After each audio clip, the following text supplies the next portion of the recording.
Bonjour, vous voyez ce café? Eh bien si je le renverse, ça fait un phénomène incroyable et en plus, ça peut permettre de sauver des vies, vous allez voir, je vais vous expliquer. Alors qu'est-ce qui se passe de spécial quand je renverse du café? Pour vous le montrer, j'ai fait ça ce matin, regardez. J'ai renversé un petit peu de café et puis j'ai attendu. Alors il a fallu que j'attende quelques heures pour que ça s'évapore, mais regardez ce que j'obtiens à la fin. Je ne sais pas si vous vous en étiez déjà rendu compte, mais regardez la tache de café.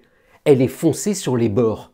Bah oui, normalement une tache de café c'est quoi? C'est de l'eau avec du café. Et quand ça s'évapore, il reste du café qui devrait être partout. Et pourtant, il est surtout sur les bords.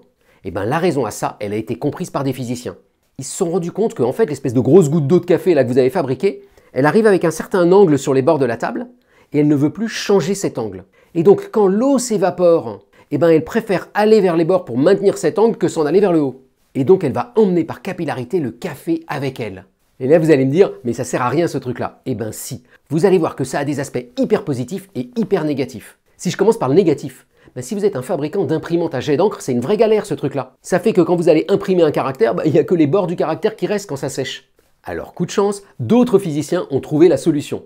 Ils se sont rendus compte que si les grains qui forment le café ou la peinture ou je sais pas quoi ont une forme plutôt allongée, genre ballon de rugby, il n'y a plus cet effet-là. En fait, ils préfèrent interagir entre eux et rester à la surface de l'eau vers le milieu, comme vous le voyez là sur ce petit film, plutôt que d'aller vers les bords. Mais cet effet tache de café, il a aussi des aspects hyper positifs.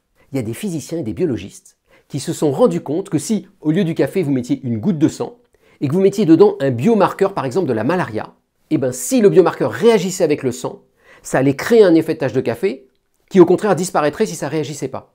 Et donc très concrètement, il suffit juste de prélever une goutte de sang du patient, de la mélanger avec le marqueur, de mettre ça sur une petite plaque de verre, d'attendre 1 ou 2 heures, et en regardant la forme du rond que ça fait, vous êtes capable de dire s'il a la malaria ou pas. Et ça fait des tests pas chers, simples à mettre en place, loin des hôpitaux.